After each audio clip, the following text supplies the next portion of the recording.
It's a tiny community, about as remote as you can get in Victoria.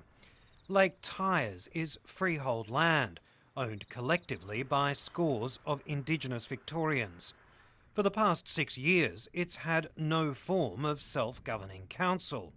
Everything here is decided by a government-appointed administrator from a Melbourne accounting firm.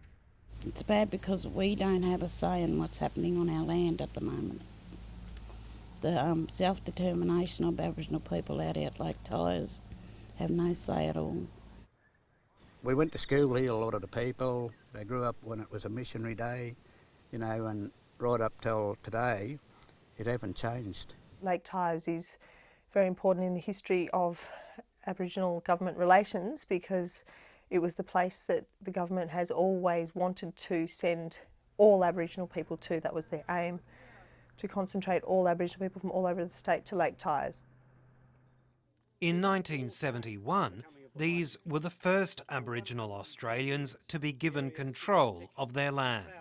The Aboriginals living at LakeTyers have the opportunity to take a major step forward. We are proud. Look, we won't let this down. But it appears the community was let down with the unusual system of government which was created. Every resident, adult and child was granted shares in the trust, which could only be sold under very strict conditions. And an elected board would vote on decisions affecting the community. It worked for many years, but over time, many of the shareholders moved away for reasons including unemployment.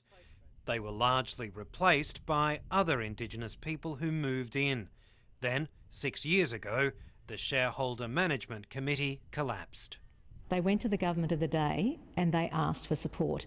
The government of the day put in an administrator and put in a long-term plan to bring the community back, to allow it to have the social issues rectified and to bring them back into an economic way so that they can be self-determining themselves. The new Aboriginal Affairs Minister, Janet Powell, inherited that long-term plan. Why do they need to be economically better off to be able to vote for a council? Why can they not be poor and vote for a council? Well, I think you're changing the two things. They can vote now. The reason that there was a government in place or a committee of management in place that was disbanded because it was dysfunctional. The people just didn't turn up. The Australians for Native Title and Reconciliation group views it all differently.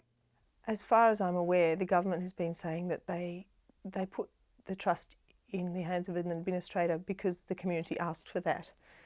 And so now it's pretty clear that the community has been asking for it to be handed back, and we just want the government to do that. Would it be possible for the shareholders to have a vote by computer?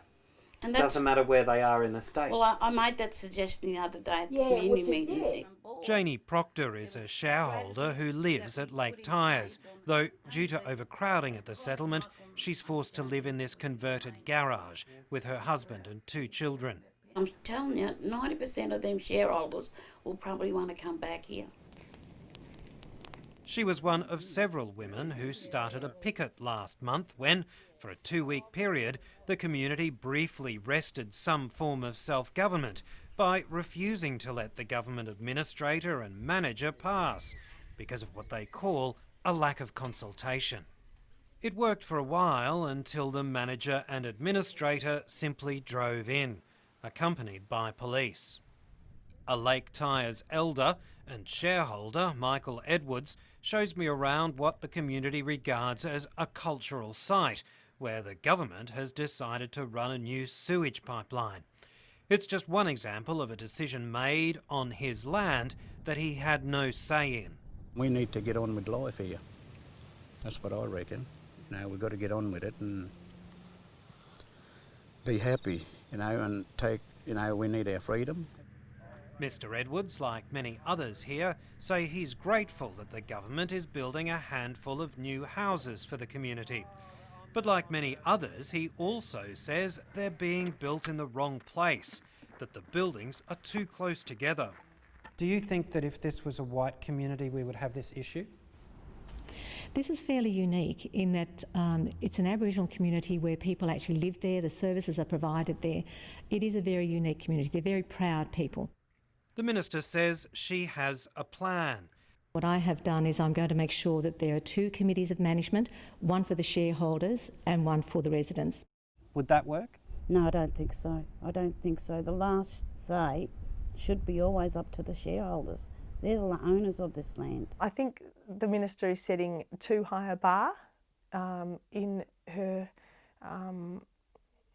her reasons why they shouldn't be handed back the control of the trust.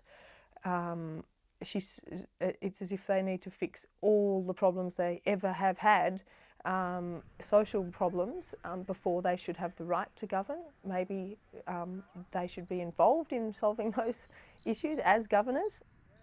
And it seems there are strong divisions in opinion here, even among shareholders. You're leaving right now, all right? You're leaving right now. As we saw when we were confronted by a man at LakeTyers who was with the government manager. I speak great English, don't I? Leave! We of course did promptly leave the settlement. And as we left, the picket at the end of the road into town continued. One small act of defiance from a group of people who may have a long wait before they get any form of self-government. They now say they're planning to take the matter to court. Who's to say that we haven't finished? I mean, as far as I'm concerned, it still is going. The protest is still there.